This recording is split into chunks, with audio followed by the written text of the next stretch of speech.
We're joined by Jonathan Jones, chair of the BSSH Overseas Committee, and John's going to go through a few things with us on what's the committee about and perhaps why you might want to join or work with it in the future.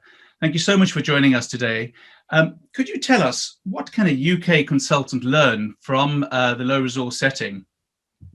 Thanks, Max, very much for inviting me to join you. A consultant on a trip to a low resource setting can learn a lot about dealing with challenging cases, delayed trauma, burns, contractures. They can be quite demanding, and the MDT approach to that, we certainly learn more. We also see how they're managed in a low resource setting, so it's a good focus on what treatments actually work. Opportunities for team working.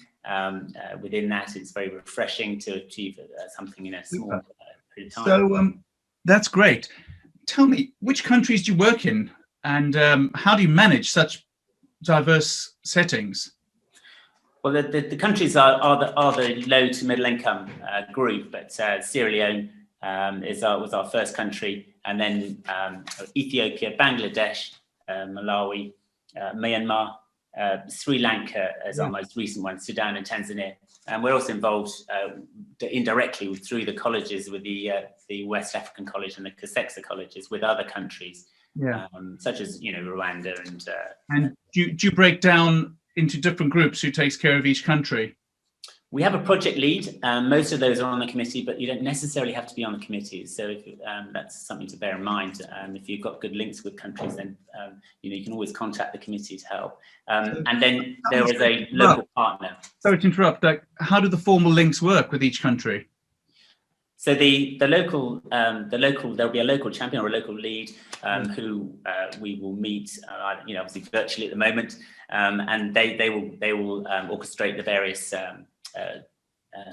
visits for the surgical camps or the teaching webinar. And each project lead is the responsibility of that person to forward that link and keep it going. If I could ask, do you work with specific colleges in each country? So it's mainly the two overreaching colleges. We're more African based really, as opposed to apart from Myanmar. But we work with Be First, and they're involved with other countries a little bit in the Far East. But it's mainly WACS and the Kaseksa College where we've really had good strong links with. And we've also worked with the AO Alliance Foundation, which has good links with other the colleges. Thank you. And in terms of trainees, we've got a lot of trainees. They've had a tough time of late. How can they be involved in the committee? Well, the trainees have their own committee, and it's quite dynamic. That's been going now for a year, and in fact, they're already forging links with other trainee organisations in the world, which is very exciting. And the future is obviously theirs in terms of theirs. So they're developing as global surgeons in their own right. Okay. On trips, yeah. Something which I've always found fascinating is, how do we differ from Be First, which is another fantastic charity which does similar work?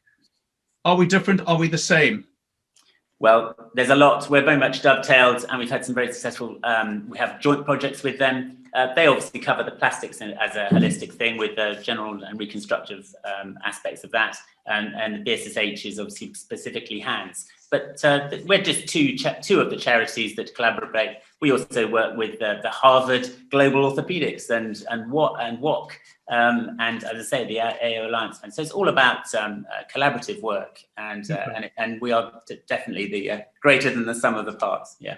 Okay. Well, it's probably a final question is, COVID's obviously curtailed our travel overseas. I mean, where do you see the future direction of the committee and the work that it does, and how are you going to manage in these difficult times?